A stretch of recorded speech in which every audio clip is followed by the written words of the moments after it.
I'm Morgan Evans, I'm technical specialist for Autodesk, and I cover predominantly Maya, but a bit of Shotgun and Stingray as well.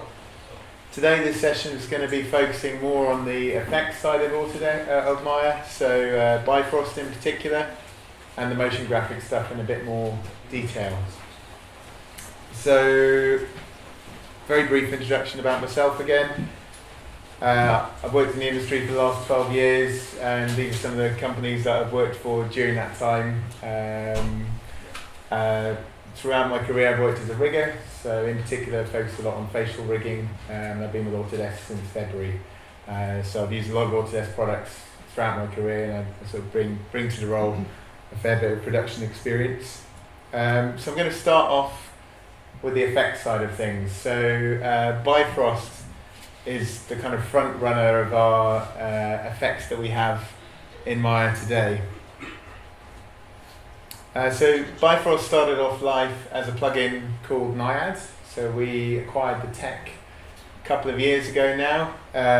It was originally conceived by Marcus and Robert here. So Marcus has got a lot of experience in the industry. He's got over 15 years of experience in the VFX world, working for companies like ILM. And Robert, he's a professor, and he's sort of helped out Weta with a lot of their very techie effects that they've obviously put into things like Avatar and Lord of the Rings, etc., etc. So this is just a quick sort of overview of some of the stuff I'm going to be showing you today, so a bit of a teaser trailer, if you like, for what's changed in Bifrost over the last couple of releases.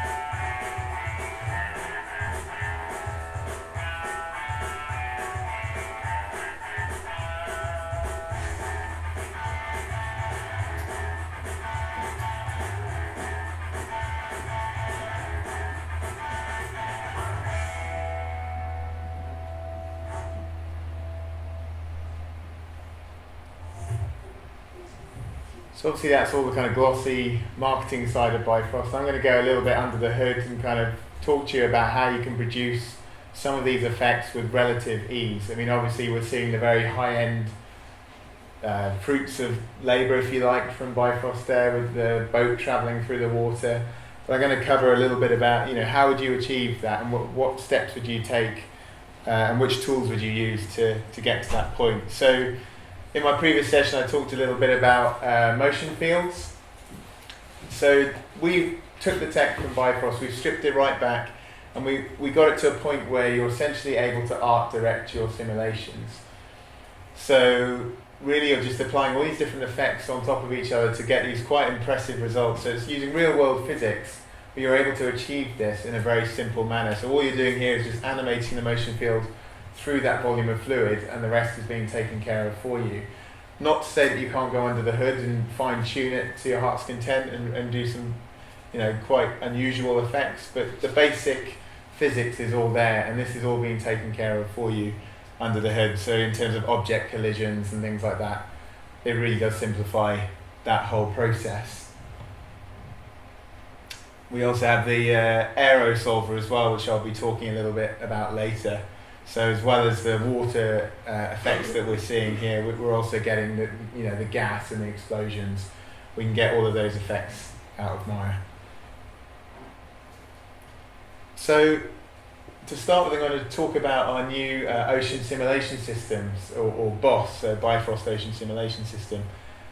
Here we're just taking a piece of geometry and we're using it to interact with this grid here, which has a wave solver on it. So we have this BOSS editor down here in the corner. So you just apply an object as a collider, and it will drive through this object and generate these waves automatically for you. So there's no waiting around for this stuff to cache. this stuff happens in real time now in the viewport, so it's incredibly powerful. And it's very easy to go in and tweak, the pitch of the waves, and you can add spectral noise to this kind of stuff as well. But we see here at the front of the boat, it's not quite generating the wake that you would expect, so you can add additional collision objects in here. So we'll see down under the wave influences, we've added another object there. So now we can kind of widen the influence of what the boat is doing there. And so you can really go in and fine tune what these effects are doing. So obviously this looks quite sort of plain and calm right now. So we would take something like this and we would add some spectral noise to it.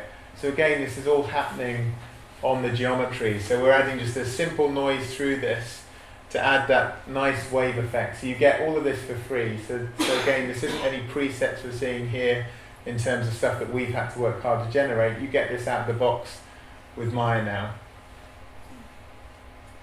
And you can combine it with the two. And the other benefit to the Boss editor is through scripting and use of expressions. You can actually take the output of these waves and even use it to drive the bobbing up and down of the boat. So if you want to really get under the hood and go a bit more technical, you can go in there and you can use the output of that geometry deformation to drive other objects as well. So if you want to get a really realistic approach to the bobbing of the boat in conjunction with the waves that we're seeing there, you can do that very simply as well. So I think we've got a couple of basic renders here. So obviously, the boat itself, we're not doing wind in the sails, we're not talking about cloth right now, but it's more just showing you, when you work into this kind of stuff, how you can get to that point in time. So that would be your starting point, what I showed you just there with the geometry, but really we want to see how you take that motion and you apply it to the actual fluid itself. So through the use of motion fields, you would take this rolling wave kind of effect on the geometry and use that to drive what is happening with the fluid sim. So we see here that we've applied a body of fluid, we're attaching it as a motion field, and what's happening is those sort of fluid particles are essentially attaching themselves to that surface, following the motion, but then the end result you get from that is this rolling wave effect where the fluid particles are essentially bunching up on top of each other. So this example here, you can actually get from start to finish. I did a training session on this the other day where I had a table of 6 people who had not used Bifrost before, able to do this kind of sim in just about 15-20 minutes, including the actual caching time as well. So this video is obviously slightly sped up in the interest of time for this presentation today, but generating this kind of wave effect is very, very easy to do now. Obviously, you ramp up the detail and you ramp up the number of particles, it's going to, see a hit on the simulation time. But then you can get this extra fine-tuning level of detail in terms of the white specks we're seeing here. That's something called foam in Bifrost. So you can really kind of layer up the detail. So we started off with the geometry, we added the fluid sim on top, and then you can get that fine-tuning with the sort of foam appearing on the crests of those waves. So it really is a very easy system to pick up. I mean, this is, taking it to the extreme. We've really ramped up the number of particles here. This is still captured from the viewport. Something like this would take you roughly probably 22 hours to generate on a single machine. But we've really ramped up the detail there in that case. So it's quite extensive. But you can kind of see here the steps, in getting to something like this, where you start off with the geometry and you end up with that final sim. So another big benefit to Bifrost is adaptivity. So this really cuts down on your calculation times. So the way this works is it basically looks at where your fluid is interacting with these collision objects, and it's then adding essentially a fall off. So where it needs to add that extra level of detail and calculation, that's the most expensive part in terms of sim time and processing. But as it sort of moves further away from the object, the fluid particles that are miles away from that collision object aren't going to require the same level of sim. So that's what we're seeing here with this kind of Minecraft style, so green boxes there, that's where the highest level of calculation is going on, and then you get your basic fall off there. So, performance is a big part of Bifrost to allow you to get these kind of effects in the viewport now in Maya. So I showed a little bit about the aero solver earlier. So this is more on the kind of gas and explosion side of simulation in Maya. So this is just showing, different scenarios, different volumes and densities of smoke interacting with various collision objects. And these are actually captured from the viewport as well. So that's kind of where we are now in terms of viewport quality. Obviously, the final render is going to look even more impressive, but it's this idea that, once cached, the artist can see this level of detail in the viewport and start to make their changes. We also just like to call this particle porn, just, lots of nice explosions and smoke effects. But really it's just, again, this idea that it's simplicity. So, you put an object in there, you just have it rotating, it takes care of all the rest of that sim for you.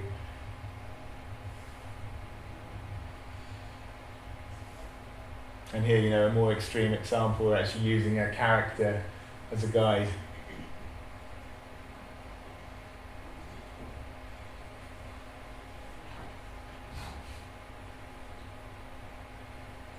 So the other side to Bifrost is things like the viscosity and the surface tension. So we've all seen this kind of custard on a speaker type thing on YouTube, or at least I know I've spent time watching some of this sort of stuff, and then we've got that raining paint effect. And it's this idea that it doesn't have to be a stereotypical ocean effect. You can go in there and you can add honey effect, paint, that sort of thing.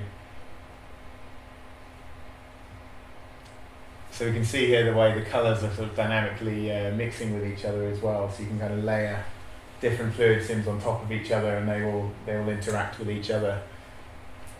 So it's a pretty impressive system really to have inside of Maya. And where we're going with Bifrost moving forward, we're looking to integrate it with all the other parts of Maya. The tech is there and the power is there in Bifrost, and so there's all sorts of other areas that we're going to cross-pollinate with. So the motion graphics stuff I'm going to be showing you now, we're looking at integrating it with other parts of Maya. So things like rigid body destruction, I haven't shown any of that here. It's those kind of things that are going to harness that tech, even down to things like procedural rigging, procedural modeling. That kind of stuff is going to be using the Bifrost tech under the hood as well. So that's kind of where we're going moving forward. We don't have any kind of concrete dates for it, that kind of solution, but that's the sort of ideas that are floating around currently. So I'm going to move on to some of the motion graphics stuff now.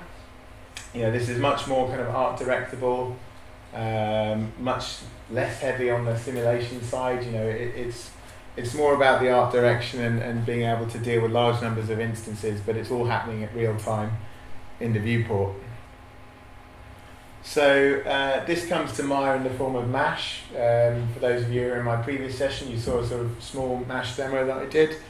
And this started off live, oops, one slide ahead of myself. I'll show this reel first and then I'll move on to the introductions. But this is a reel put together for us by Mainframe, I'll talk about in a second. They were the original conceivers of Mash. So we've had the tech now with Autodesk for a couple of years, and they're a motion graphics company, so they are very much at the forefront of driving this tool. So this is just some of their work that they put together for us, showing what you can do using Mash inside of Maya.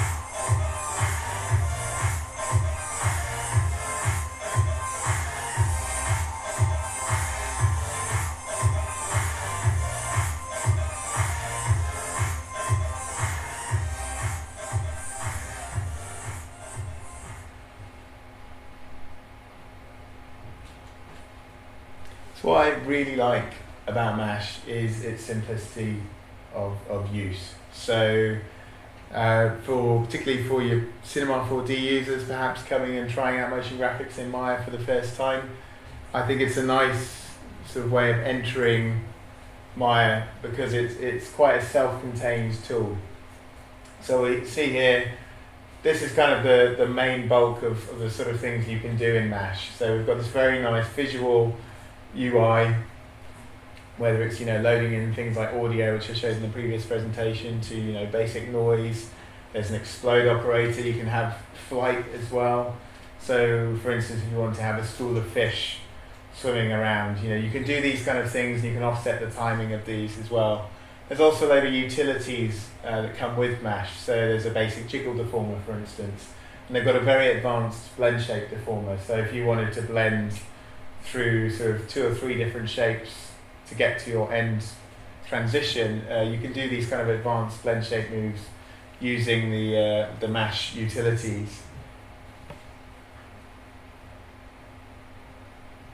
So this just shows some of the sort of basic ideas of different things that you can do with Mesh. So trails, for instance, is a feature. Chainmail, so if you want to do modeling, you can generate these very dense levels of geometry whilst keeping the calculation times down, because you're working in instances.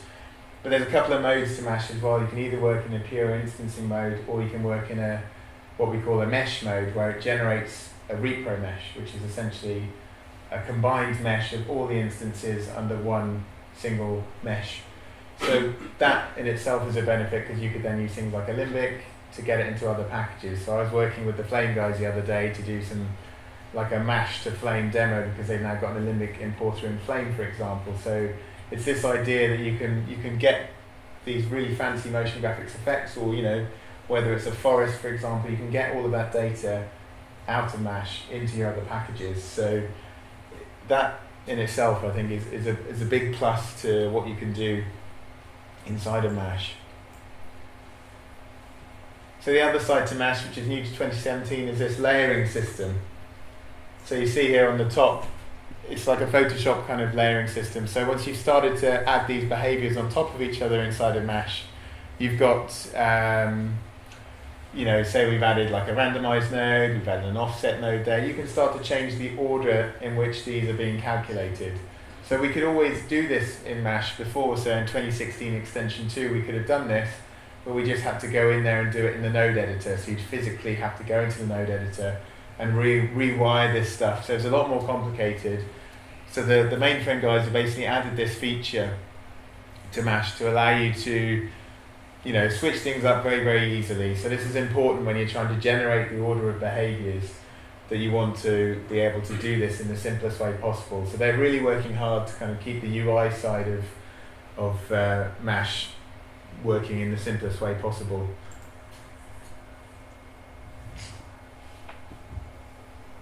See, the other side to Mesh is things like, adding basic noise, and that can be done to any part, so whether it's rotation, scale, position. There's different styles to the noise as well, Brownian motion. And all of this stuff that we see here within Mesh, every single part of Mesh is animatable. So there's also a what we call a breakout node in Mesh. So what that is it allows you to take the Mesh behavior and connect it to anything you can think of in Maya. So if you've got an attribute that you can have an input connection to it, you can use Mesh to drive that behavior. So in this case, we're taking the output of the audio node from Mesh, and via the Mesh breakout node, we're connecting it to the extrude of this object here that we're seeing, and it's now dancing around to the music. So you could conceivably use that for anything. So it could be connecting audio to a joint rotation in your rig, for example, if you wanted different mechanical parts of a CG object to move to music. You could do this very, very easily inside of Mesh. And then all of these effects that we see in Mesh, you can drive these with fall-off objects, which I'll be doing a little live demo in a second, to just show you how you can change these effects and have them blend in and out. So we're seeing here sort of basic usage of the fall-off object just to scale these letters up and down. The other side to Mesh is that you can actually take coloured textures and use it to affect the render colour of your instances as well. So 3D type is another thing that's had a big overhaul in Maya over the last couple of releases. As you can see here before, we weren't quite there with the 3D type tool before, so we really worked hard, you know, to be able to generate this nice text now without having all this sort of spikiness and penetration where the object can't quite figure out what to do with itself. So, you know, this is all cleaned up now, and we're only going further and further with the way the 3D type tool is doing, where we're hoping to get to a point where you'll have just a simple 3D font, so you can just type and it'll all just work in 3D.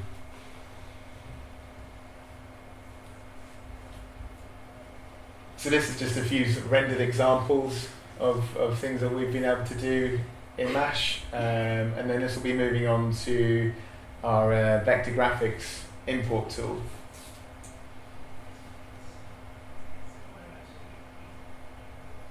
So even like the connected trails and things like that, they're all coming through Mesh. So our vector graphics import tool, what this allows you to do is actually simply copy and paste from things like Adobe Illustrator, and via this new SVG node you paste that and you get the 3D geometry appearing in Maya.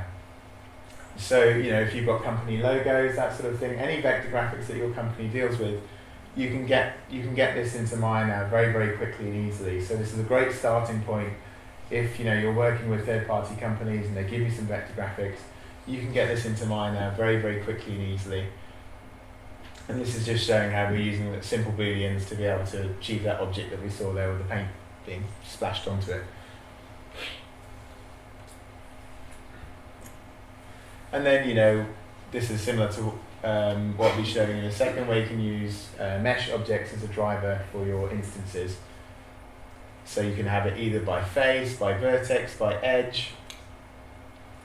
So there's lots of different ways that you can drive these instances and attach it to your objects. Even if it's just filling the volume with voxels, we can do this as well.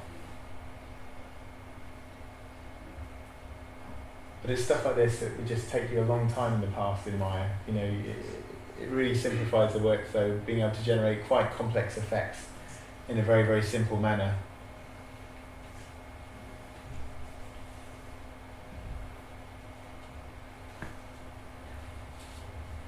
So the other nice part about Mesh is, because it's all procedural, and once you've built up all of these effects, it's very, very easy to change either the instances themselves for other objects, whether it's a level of detail mode, or you can change the actual deforming objects themselves. So for instance, this is all attaching to this word here. I don't know how you pronounce that. But if we want to switch this out for the word motion, for instance, all of those effects that we've added to that driver there, they're all going to still work despite changing up that geometry. And this also works for the instances. So this can, as I said, it will work in level of detail. So if you wanted to have a more complex object than just the cylinders that we saw there attaching to the text, you can switch that out in a level of detail mode, which keeps your speed very, very high, so that, you know, you could have very, very simple geometry for just getting the timing of your motion graphics right. But then if you want to switch it out for something more complicated further down the line, there's a simple toggle to allow you to do that. So this is just one of our marketing videos, again done with Mesh. And that spinning cube at the beginning is what I'd like to focus on. I'm going to dash into Maya in a second and show you how quickly you can generate this kind of effect. I believe it's going to show this spinning cube again now. For those of you who missed it, it went very, very quickly. But you know, that's quite a complicated effect inside of Maya. So, you know, this sort of thing, I've worked in rigging in the past, you know, we've had to deal with problems like this in-house. I'm going to look at my email. Yeah. And it's just very quick and easy to generate this kind of effect now inside of Maya. So the reason I wanted to go into Mesh Live is, you know, when you show these videos, I don't think it quite illustrates the simplicity of this sort of stuff, because you think, oh yeah, it's sped up, or so. At the risk of, you know, another live demo going wrong, I'm going to try and go in here and just show you how quickly you can generate this kind of stuff. So I've just got, this is all I've got in my scene right now. I've just got this simple kind of pyramid object, and I'm going to use this as a starting point for my Mesh network. So I'll go to the animation tab, and I'm going to create a Mesh network in mesh mode There's a couple of default behaviors here, so you can have it linear, radial or grid. So I'm just going to apply this here. So it starts off as a linear version of my instance, so it's only done 2 instances for me for now.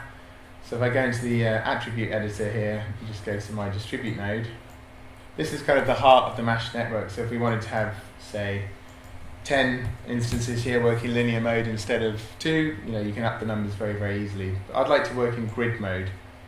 So I'm going to switch this to a grid. If we look at our grid settings, I'd like to populate 1 panel of that cube that we saw at the beginning there. So I'm just going to up the numbers. I just happen to know that it's 14. And you can see here that we've got these all lined up now in our grid, and we'd like to start adding some basic behaviors to this. So if I go back to the mesh network, so I'm going to start adding some behaviors to this. So I'm going to start by adding a offset node to this, and I'm going to offset the rotation. So if I flip this to 180, it's going to flip them all over, but I actually want to animate that behavior happening.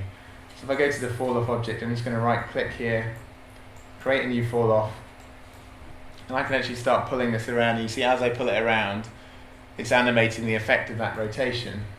So I can just scale this up a bit so it covers the whole thing. I'm just going to set a couple of keys on this quickly. So this would kind of be my first ripple, if you like, going through the panel of the cube. So if we scrub through the timeline now, we'll see it's kind of doing that ripple for us. But as well as the rotation, I'd like to also offset the position of this as well. So if I go back to my mesh network, remember which window's open here, it's the outliner. So I'll select the mesh network and go back to the, I'm going to go back to my weighter, which has all the options. I'm going to set an offset on the position this time. So this time I'm going to add a little bit of height in Y.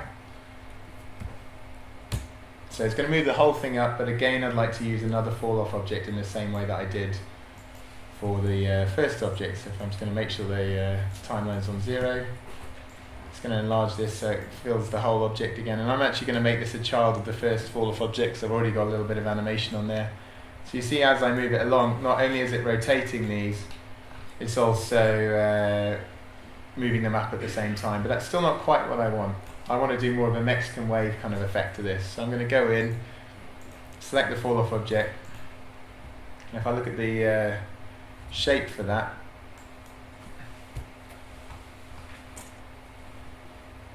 oops, shape's turned on. So if I select the shape for that, we've got this profile curve here. So if I switch this to spline, I'm going to change the profile of this. So you see if I scrub now, it's going to do more of a Mexican wave effect, so it's kind of going up and down. So that's kind of stage 1 of 1 panel of the cube done. Just going to hide these fall off objects, and then I'm going to go back to my mesh network, and I'd like to make these kind of vanish into thin air. So I'm going to actually just use a strength node for this. I'm going to add my strength node. I'm going to add a fall off object to that as well, like fall off objects. So I just select this, scale it up, so it covers the whole thing again. And this time I'd like to set another couple of keys on there to make it disappear. So if I just move this off, it's going to vanish as it's muting the scale to 0 essentially. So if we scrub through now, that's kind of the 2 stages done. So there's quick ripple, and then it fades to nothing. So I'm just going to hide these fall off objects so we don't have to stare at them. Now the interesting thing about mesh is, because I've done this in mesh mode, I can actually create, or if I select the repro mesh for this, I can create a mesh network of a mesh network. So if you think of the movie Inception, a little bit of a similar concept, but hopefully more stable, but we'll see. So I'm just going to set up another mesh network here, selecting the repro mesh. So you see here it's defaulted to linear, so now it's just sort of duplicated that cube in a linear fashion, and it's set up a second mesh network for me. So if I go back to my attribute editor here and go to distribute node for my second mesh network, I'd like to switch this to mesh mode. And I've got a little cube in the scene here, where what I'd like to do is to stick those panels onto the cube that I've got here. So it's using the face centers of this to drive that. So if I just look at the mesh settings for this second mesh network, I can drag and drop this cube, just middle click as an input object here. So it doesn't quite look right, I'm in scatter mode at the moment, but if I switch this to, say, vertex, it's going to pop it onto the corner vertices, but actually I'm interested in the face center. So it's going to pop that onto the cube for me. So the final thing I want to do is just add a little bit of rotation to this. So I've got a null in the scene, which has got a bit of animation on there already. So I'm going to go back to the mesh network here, go to the transform node, and then I can middle click and drag this transform in there. So if I just unhide the spinning cube as well, hopefully we'll have something that looks a little bit similar to that spinning cube that we saw in the beginning. So really, I mean, the purpose of me showing this slide was just to show you, in the space of about five minutes or so there, we've been able to generate, you know, quite a complex effect. I mean, this effect kind of reminds me of the Mystique character in X-Men, where, you know, her shape-shifting all kind of ripples through her skin. You could do this kind of effect on a deforming mesh as well. This doesn't have to just be done on a four-sided cube. You could have a running character and these sort of rippling effect of whatever you want to do, feathers, that sort of thing, could all be happening using the mesh network on a deformed character as well. So, you know, it is an incredibly powerful tool, and as I said before, it's not just the animated stuff you can use it for either. You can paint forests on landscapes, you know, you could have multiple instance objects here. It doesn't just have to be one type of object. You could have, you know, 20 different instances, and it would randomly let you paint, say, you know, a whole forest of trees with different species of trees all over a landscape. So there's lots of different uses for it. So I'm going to jump back into the PowerPoint if it will let me now.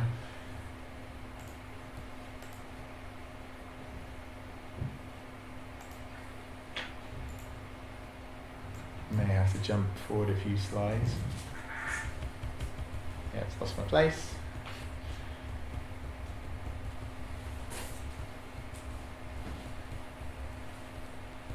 Okay. That's a lot of slides. I think we're getting close. So there's the finished product. So something I wanted to talk about as well that's really good to know about. If you want to learn any of this stuff, all of this is available on our creative market. So this is another part of the Autodesk universe. We acquired the creative market a short while ago, and this is where you can go to download, you know, either paid for content similar to things like TurboSquid, or, you know, there's a lot of free content on there as well. So if you just search for apps and Maya, yeah, feel free to take pictures, absolutely fine. I'll be bringing the slide up again in a second for anyone who hasn't got it yet. This is an example of what the creative market looks like. So, you know, even down to some of these glossy marketing videos that I showed earlier, you can actually access these kind of videos and all of the mesh settings that have gone into setting up these scenes to play with for yourself. So this is a great learning resource to be able to try this stuff out. So yeah, there's the link again for anyone who didn't grab it. There's loads of other content on there as well, whether it's things like Stingray examples. You'll be hearing about Stingray this afternoon from my colleague Alex. You know, this is all available on the creative market, so definitely check it out if you want to learn about this stuff. The other big shout out I want to give here as well is Mainframe. So Ian Waters, the lead developer on MASH, so he is still at the forefront of developing this tool. There's loads more exciting stuff to come. I can't talk about it all today because it's kind of roadmap stuff. But this Vimeo link here, Ian's taken the time to create loads of video tutorials on all of the different parts of MASH, whether it's, you know, your traditional motion graphics examples or, you know, painting trees on a landscape, for example. He covers all these different scenarios. So definitely take the time to have a look at their Vimeo channel. It really is excellent. So I think this next slide just sort of has a little snippet of that.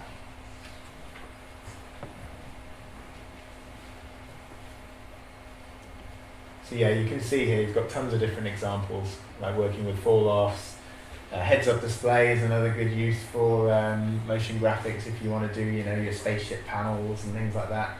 You can generate all of this content using MASH now. So this video is really just another snippet of kind of what has come to Maya 2017 in terms of Mesh. So the layering tool was new to 2017, and now we also have integration with Adobe After Effects as well. So by that we mean, you know, you can bring cameras, basic sort of Mesh settings can all now come into nice music. I didn't choose the music, but you can put this stuff into After Effects very, very easily with Mesh now. So they're working hard at integration with other products. And there's also been performance increases as well. So last time I went to visit the Mainframe guys, they were very excited. They'd hired an Uber mathematician, and they said they'd managed to get, you know, sort of 40 speed increase, I think, on one of their previous releases for some of the features. So this is what's going to be coming soon in Mesh, is just these massive performance increases and just ever more complex solutions to various problems. So you can combine Mesh with a cloth sim, for example, or you can use N particles to drive effects in Mesh as well. So again, we're just seeing some audio coming in here to drive the effects of those spheres. And then moving forward, we're looking at integrating Mesh with other parts of Maya as well. So things like Bifrost example, we're not there yet, but the idea that you could perhaps have that cube then collapse to a heap on the ground in a bunch of rigid body dynamics, you know, smashing onto the floor. So it's this idea that, you know, once you've done your motion graphics, you can then integrate it with other parts of Maya as well. So that's kind of where we're looking at going moving forward. So yeah, that's kind of it from the effects and motion graphics. I hope it's been interesting. If there are any questions, do grab me now, or I'll be around, wandering around the exhibition hall upstairs. So yeah, I hope it was good.